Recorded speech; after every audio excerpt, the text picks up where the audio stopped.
Jake Morrison stood on the bridge of the Earth defense ship Valiant and watched the sky turn black. The alien ships were huge, bigger than any building he had ever seen. They came down through the clouds like dark mountains falling from heaven. The radio was full of screaming voices from cities around the world. New York, London, Tokyo, Moscow, everywhere the same story. The aliens had arrived and they meant business.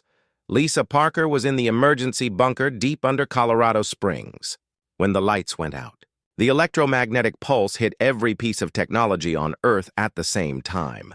Cars stopped working, phones went dead, and computers shut down forever. She grabbed her flashlight and ran to the command center where other officers were trying to make sense of what was happening. Outside, she could hear the sound of alien ships landing. The first wave was not bombs or lasers. The aliens released something into the air, a kind of virus that nobody could see or smell. Dr. Alex Rodriguez was working in his research station in Antarctica when he got the news. People all over the world were getting sick. The virus attacked the human brain and nervous system. Most people who caught it could not move their arms or legs after a few days. Then they died. But Alex noticed something strange in his lab. He was studying blood samples from the sick people when he saw that the virus was changing.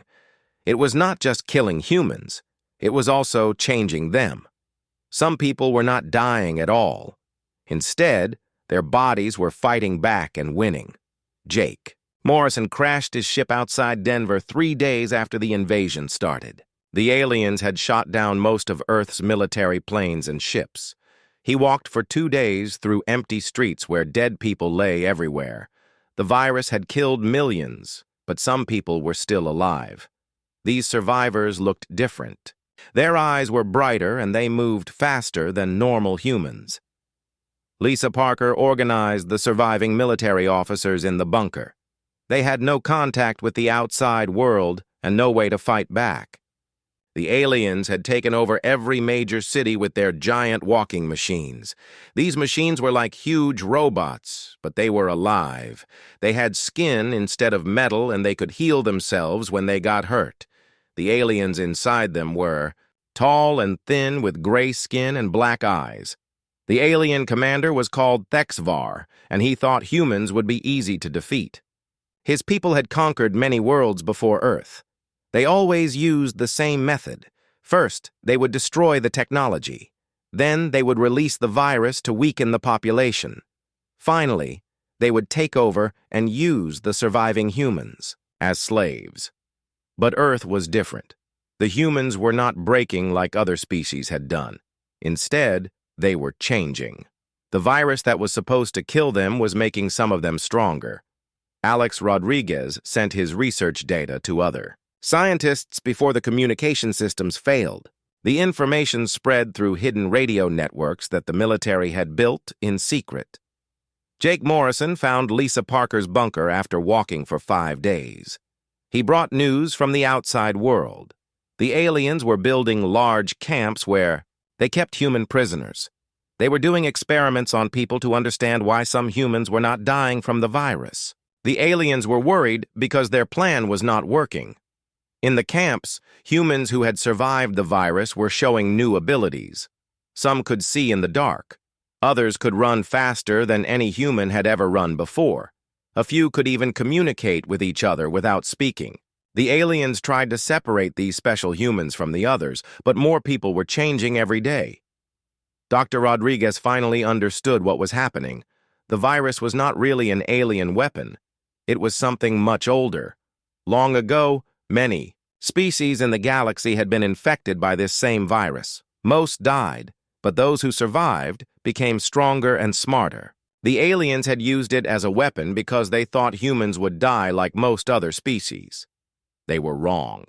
Humans were adapting to the virus faster than any species ever had before. The genetic changes that took other species thousands of years to develop were happening to humans in just weeks. The aliens had wanted to break humanity, but instead they had given humans the push they needed to become something new. Lisa Parker looked at the reports coming in from resistance groups around the world. Everywhere the story was the same. Humans were not just surviving, they were learning to use alien technology. They were becoming stronger and smarter. The war was just beginning, but humanity was no longer the weak species that the aliens had. Expected to conquer? The invasion had failed before it really started. The aliens just did not know it yet. 3 months had passed since the aliens came to Earth. The cities above ground belonged to the Krell now. That was what the aliens called themselves. Their tall walking machines moved through empty streets like giant spiders made of living metal. Sam Hughes led the biggest group of human fighters from the old subway tunnels under New York City. The underground was dark and cold, but it was safe from the alien patrols. Katie Wells could feel when the aliens were coming before anyone else could see them. She would get a strange feeling in her head, like electricity running through her brain. Then she would tell Sam and his fighters to hide. Katie had been one of the first people to get sick from the alien virus, but she did not die. Instead, she changed. Now she could sense alien technology from far away. Tony Davis used to fix cars before the invasion. Now he worked on broken alien machines that the resistance fighters brought back from their raids. Tony could touch the alien metal with his bare hands and somehow make it work. He did not understand how he did it, but the machines would start working when he touched them. The other fighters called him the Machine Whisperer. Dr. Rodriguez had made it to the New York tunnels after his long journey from Antarctica. He brought with him boxes full of research about the virus and what it was doing to humans. He set up a small laboratory in an abandoned subway car and continued his work. Every day he found new things about how humans were changing. The virus was not just making people stronger. It was making them into something completely new. The aliens had built processing centers in every major city.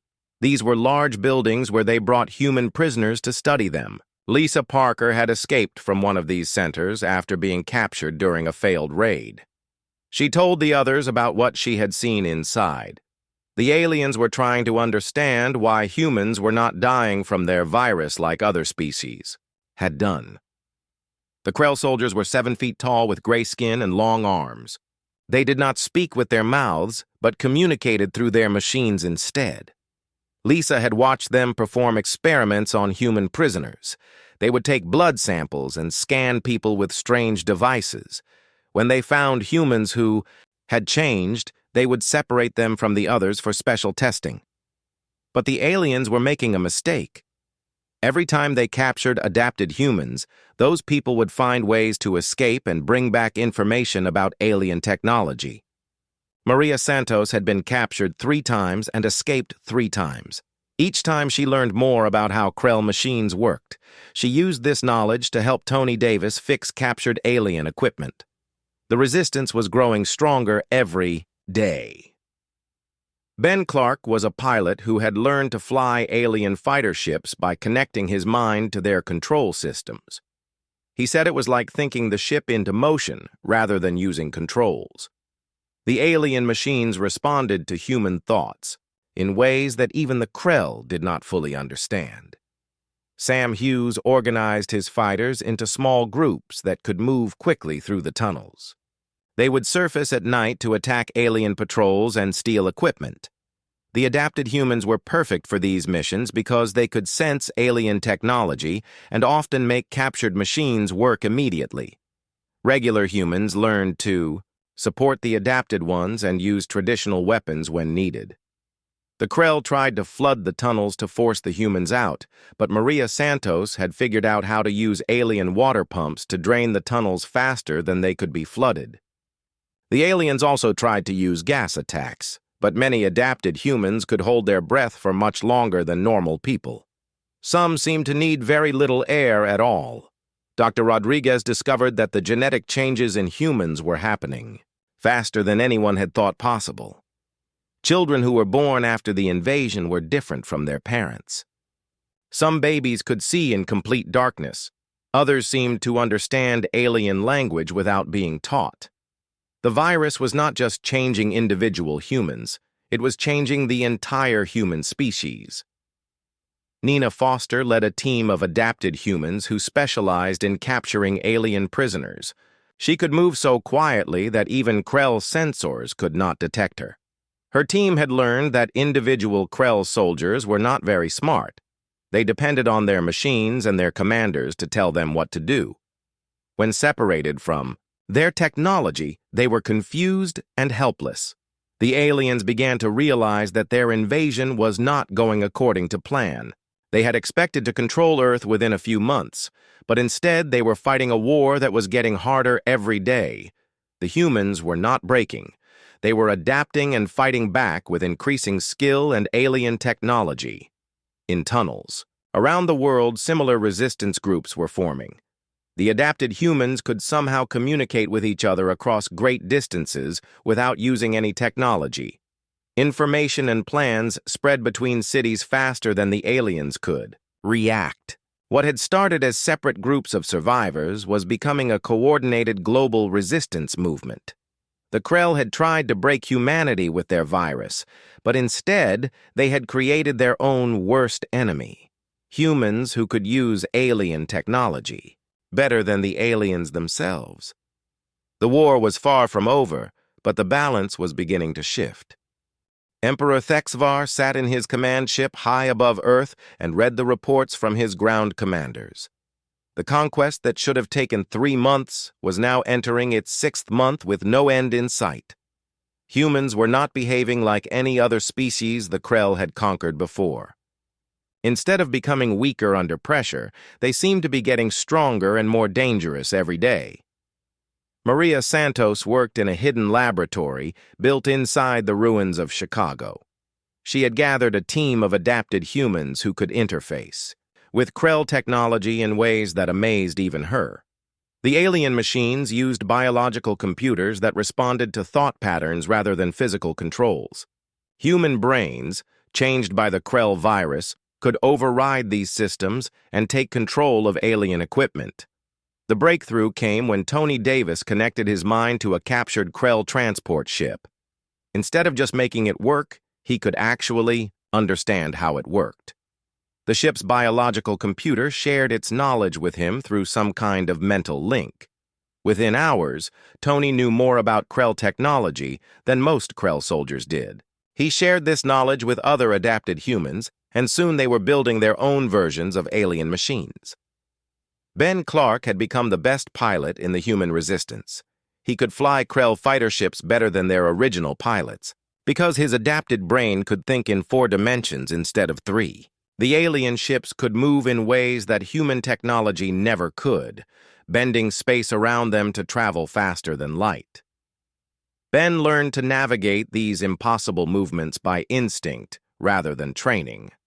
Dr. Rodriguez made a disturbing discovery in his research. The Krell virus was not staying contained to humans. It was spreading to other life forms on Earth and mutating as it spread. Plants exposed to the virus grew faster and stronger. Animals became more intelligent and aggressive. Even bacteria and other microscopic life were changing in unexpected ways. The most surprising development was that the virus had begun to affect the Krell themselves. The strain that was spreading through Earth's biosphere was different from the original weapon they had used. It had adapted to Earth's environment and was now capable of infecting Krell biology. Several alien soldiers had become sick with symptoms their medical officers could not explain. Katie Wells had developed her sensing abilities to the point where she could detect individual Krell thoughts from miles away. She discovered that the aliens were becoming afraid of humans for the first time in their history. The Krell had conquered dozens of worlds using the same virus, but they had never encountered a species that adapted to it so quickly and completely. Nina Foster led the first successful assault on a Krell command center. Her team of adapted humans moved through the facility like ghosts, invisible to alien sensors and able to turn the base's own defenses against its occupants. They captured the entire facility without losing a single fighter. More importantly, they obtained detailed intelligence about Krell military organization and technology. The intelligence revealed that Krell society was built around rigid hierarchies and biological castes. Each alien was born for a specific role and could not adapt to different situations. Their technology reflected this same inflexibility. Krell machines were designed to work in predetermined ways and could not cope with unexpected inputs or creative solutions. Sam Hughes coordinated attacks across multiple continents using the new communication abilities that many adapted humans had developed. Teams in different cities could share real-time information and coordinate their strategies without using any technology that the Krell could detect or intercept. The resistance was becoming a truly global force. Maria Santos made another crucial discovery about Krell biology. The aliens were essentially cyborgs, with biological and mechanical parts integrated at the cellular level. The virus that was now affecting them was causing their organic and technological components to reject each other. Infected Krell were literally falling apart as their own bodies turned against their mechanical implants. The adapted humans began to show abilities that seemed impossible according to known science. Some could survive in environments that should kill them, including vacuum and extreme temperatures. Others demonstrated strength and speed that exceeded anything seen in normal humans. A few had begun to photosynthesize like plants, requiring little food or water to survive. Emperor Thexvar received reports that human resistance forces were now using advanced Krell technology against his own troops. Worse yet, they were improving on Krell designs and creating hybrid technologies that combined alien engineering with human innovation. The conquered species was becoming more technologically advanced than their conquerors. Ben Clark led a squadron of human pilots flying captured and modified Krell ships in the first successful attack on an orbital platform. The adapted humans could pilot the alien vessels with an intuitive understanding that allowed them to outmaneuver Krell pilots who had trained for decades. The victory demonstrated that humanity was ready to take the war beyond Earth's atmosphere. Dr. Rodriguez published his findings about the accelerated evolution of the human species. The Krell virus had triggered genetic changes that should have taken millions of years to develop naturally. Humans were becoming something new, something that combined the best aspects of biological and technological evolution. They were transcending the limitations that had defined their species for millennia. The war was entering a new phase. Humans were no longer the desperate survivors hiding in underground tunnels. They had become an evolved species with capabilities that the Krell could not understand or counter. The aliens who had come to Earth expecting an easy conquest found themselves facing an enemy that grew stronger with every battle and more dangerous with every passing day. The attempt to break humanity had instead forged them into something far more formidable than anyone could have imagined. General Sam Hughes stood in the main command center that his people had built deep under the Rocky Mountains. The room was filled with a mixture of human technology and captured Krell equipment that had been modified by adapted humans.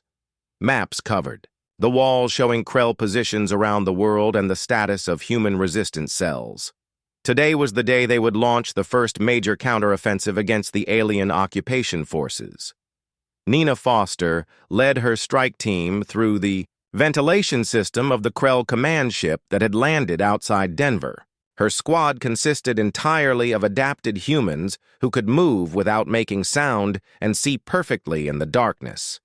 They had learned to slow their heartbeats and breathing to almost nothing, making them invisible to Krell biological sensors. The aliens never suspected that humans could infiltrate their most secure facilities. The assault began at exactly midnight across 3 continents. Resistance fighters emerged from hiding places in dozens of cities simultaneously.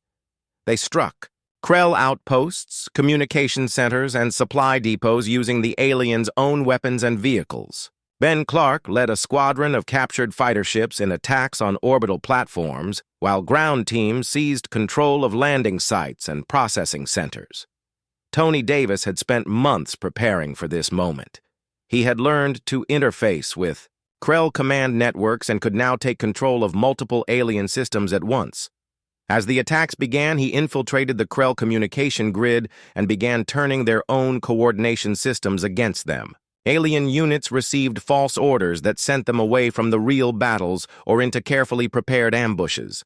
The Krell were caught completely off guard. Their rigid military structure could not adapt quickly to the coordinated human attacks. When their communication systems began giving contradictory orders, individual units became confused and paralyzed. The aliens had never faced an enemy that could use their own technology against them so effectively. Maria Santos led the assault on the Krell research facility in Chicago, where aliens had been experimenting on captured humans. Her team burst into the complex using weapons that fired alien energy bolts and wearing armor made from captured Krell materials. The facility's defenses turned on their own creators as adapted humans took control of security systems and automated weapons. Inside the facility, Maria's team found hundreds of human prisoners who had been subjected to alien experiments. Many showed signs of advanced adaptation that went beyond anything the Resistance had seen before. Some prisoners could communicate telepathically with each other and with the rescue team.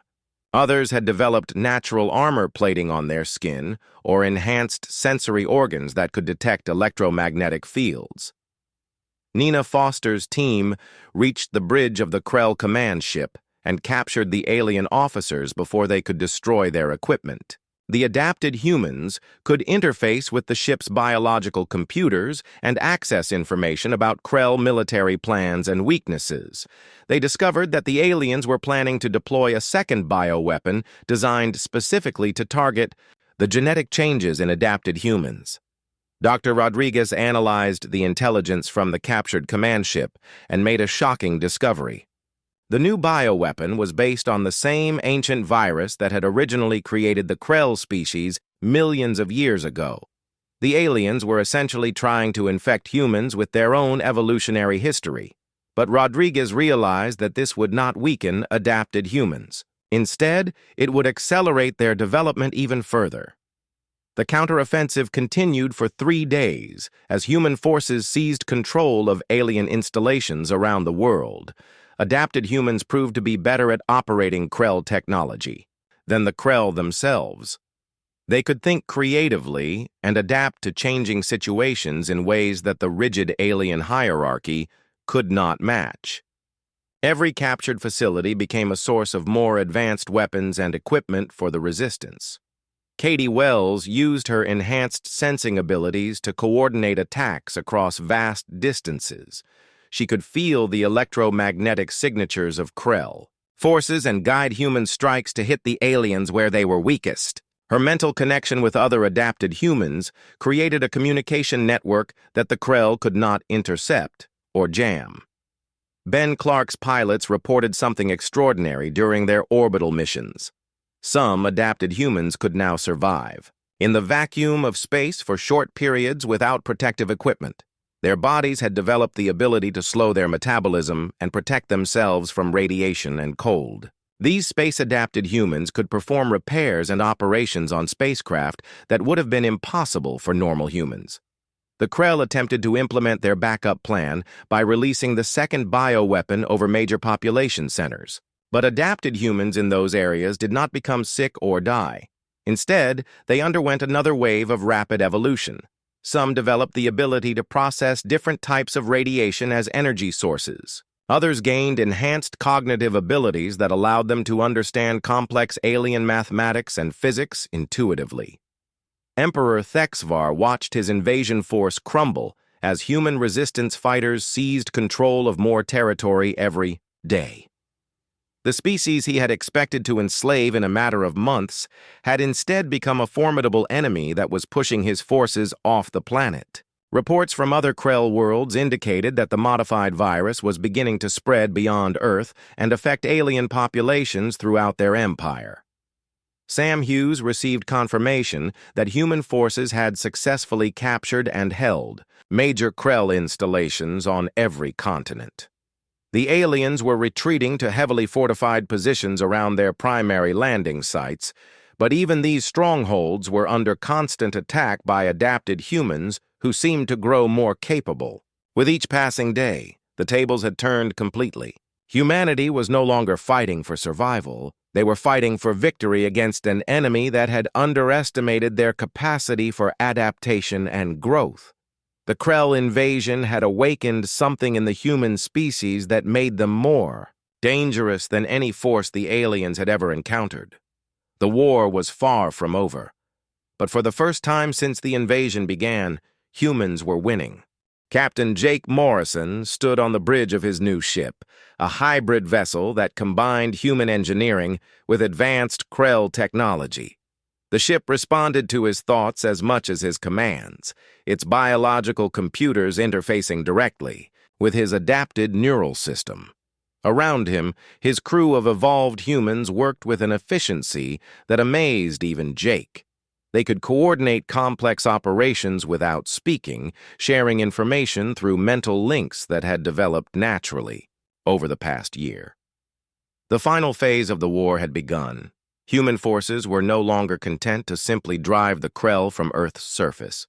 They were pursuing the aliens into space, using captured and modified Krell ships to attack the orbital command stations that coordinated the invasion. Ben Clark led the largest squadron of human pilots, men and women who could now survive in space and pilot alien vessels with an intuitive understanding that surpassed their creators. Lisa Parker coordinated ground operations from the Liberated Command Center in Colorado Springs. The facility now housed thousands of adapted humans who demonstrated abilities that seemed to defy natural law. Some could communicate across interplanetary distances without any technology.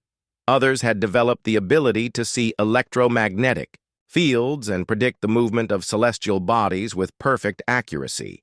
A growing number required no food or water at all, drawing energy directly from sunlight and cosmic radiation. The Krell orbital stations fell one by one to human assault forces. Maria Santos led engineering teams that could interface with alien systems so completely that they essentially became part of the technology they operated. These hybrid human-machine entities could control entire space stations with their minds, turning the Krell's own defenses against them with devastating effectiveness. Tony Davis had evolved beyond his original role as a mechanic. He could now create new technologies by combining human creativity with Krell biological engineering in ways that neither species had achieved alone. His workshop produced weapons and tools that seemed to operate on principles that normal physics could not explain. Some devices could manipulate gravity and time, while others could exist in multiple dimensions simultaneously. Dr. Rodriguez published his final research on human evolution from his laboratory aboard Jake Morrison's flagship. The genetic changes in humanity had accelerated beyond anything he had thought possible. Children born during the war showed abilities that their parents could barely comprehend. Some could phase in and out of normal space-time, while others demonstrated what could only be called precognition, knowing events before they happened. Nina Foster had become something that barely resembled a normal human being. Her body was covered in natural armor that could deflect energy weapons, and she could move through solid matter when necessary. She led assault teams that could appear inside heavily defended Krell facilities without using transporters or conventional means of entry. The aliens had no defense against enemies who could ignore physical barriers. Emperor Thexvar made the decision to abandon Earth and retreat to the outer system, but it was already too late. Human ships had surrounded his command fleet before. He could escape. The adapted crews could predict Krell movements and counter their strategies faster than the aliens could implement them. Every escape route was blocked by humans who seemed to know the aliens' plans before the Krell commanders made their decisions. The space battles were unlike anything the galaxy had ever seen. Human pilots flew ships that responded to pure thought and emotion, performing maneuvers that violated the known laws of physics. They could accelerate to incredible speeds without experiencing the forces that should have crushed them, and their vessels could change shape and configuration in real time to adapt to different combat situations. Katie Wells had developed her sensing abilities to the point where she could detect alien thoughts and emotions across star systems. She guided human forces to intercept Krell supply convoys and reinforcement fleets before they could reach Earth. Her mental range seemed to expand every day, giving humanity an intelligence network that spanned the solar system. On Earth's surface, the remaining Krell strongholds collapsed as adapted humans demonstrated abilities that made conventional warfare obsolete. Some could teleport instantly across continents, while others could manipulate matter at the molecular level to disable alien equipment and structures. The distinction between technology and biology had ceased to matter for evolved humans who could accomplish both through will alone. Sam Hughes coordinated the final assault on the primary Krell landing site. His forces included humans who could exist in multiple locations simultaneously and others who had transcended the need for physical bodies entirely. They moved through the alien fortifications, like spirits, dismantling defenses and capturing equipment without being detected until it was too late. The Krell found themselves fighting an enemy that had evolved beyond their understanding. Every weapon they deployed was turned against them, every strategy was predicted and countered, and every retreat was cut off by humans who seemed to appear from nowhere. The species they had tried to conquer had become something that made the Krell themselves look primitive by comparison. As the last Krell strongholds fell, humanity stood transformed. They had not simply survived the alien invasion. They had used it as a catalyst to become something entirely new, something that combined the best aspects of organic evolution and technological advancement into a form of existence that transcended both. 1 year after the failed Krell invasion, Earth had become something unprecedented in galactic history. The planet's surface showed the scars of war, but those scars were healing in ways that defied explanation. Plants grew faster and stronger where alien blood had soaked into the soil. The oceans had changed color slightly, reflecting new forms of microscopic life that had evolved from the interaction between human adaptation and Krell biology.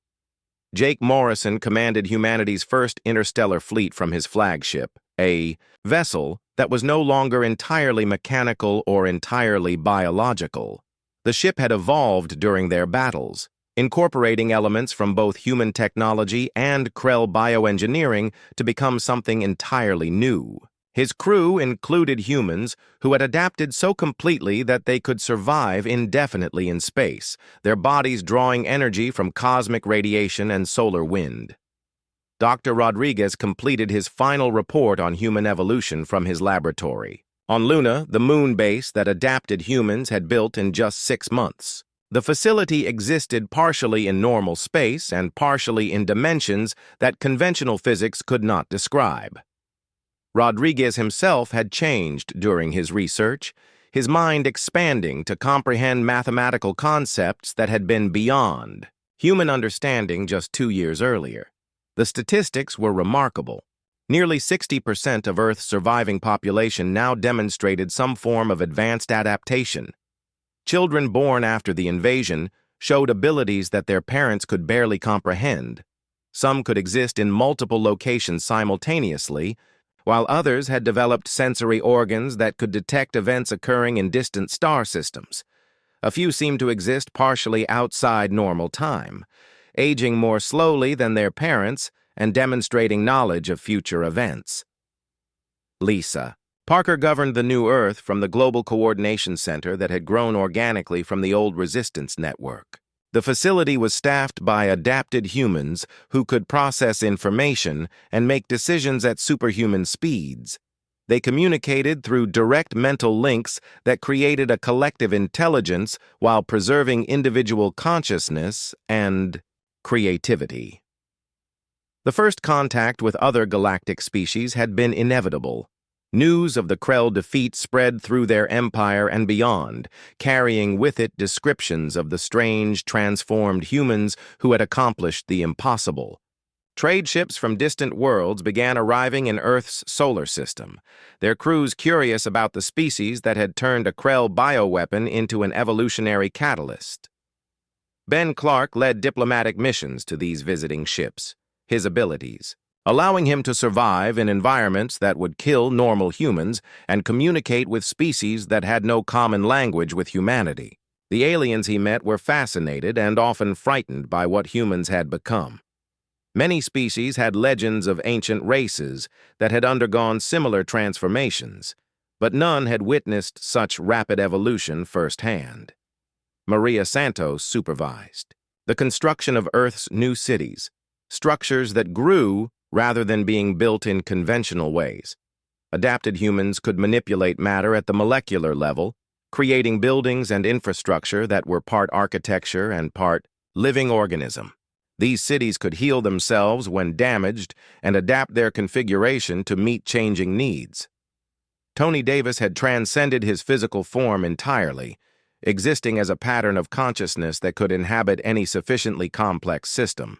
He worked simultaneously in hundreds of research facilities around the world, pushing the boundaries of what was possible when the distinction between mind and machine no longer applied. His discoveries were leading humanity toward technologies that seemed indistinguishable from magic. The Krell Empire received humanity's first official diplomatic transmission through methods that their scientists could not explain. The message appeared directly in the minds of Krell leaders throughout their territory, delivered by adapted humans who could project their consciousness across interstellar distances. The communication was simple but profound, establishing Earth's new position in galactic affairs. Humanity was no longer requesting recognition or seeking revenge for the invasion. They were announcing their emergence as a galactic power and offering to share their knowledge with species that approached them peacefully. The transformation that the Krell had inadvertently triggered had given humans capabilities that made them potentially valuable allies or dangerous enemies.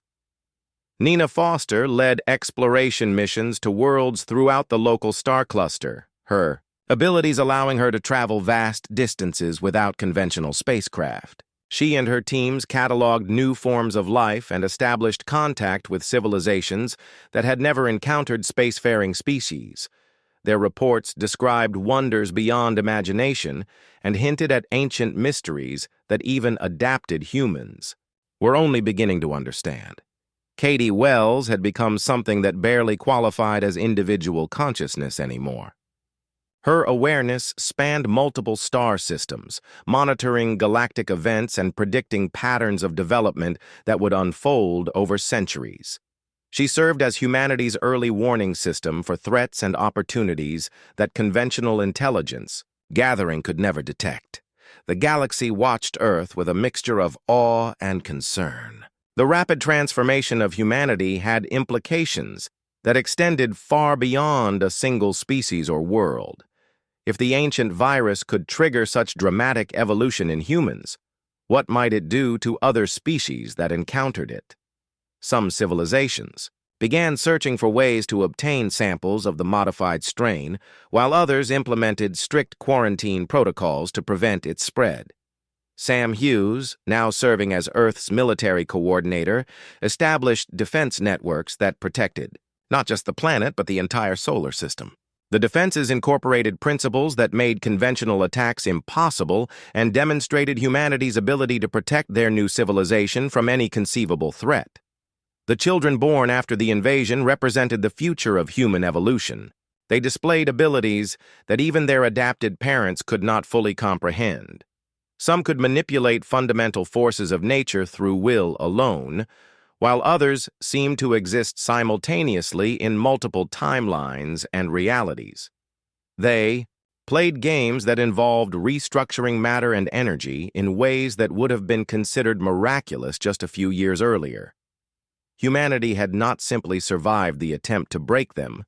They had transformed that breaking into a forging process that created something entirely new. The species that emerged from the Krell invasion was no longer entirely human in any conventional sense, but they retained the curiosity, creativity, and determination that had always defined their kind. The adapted walked among the ruins of their old world, building something that combined the best aspects of biological evolution and technological advancement. They had proven that the attempt to break a species could instead forge it into something far more remarkable than anyone had ever imagined. The galaxy would never be the same.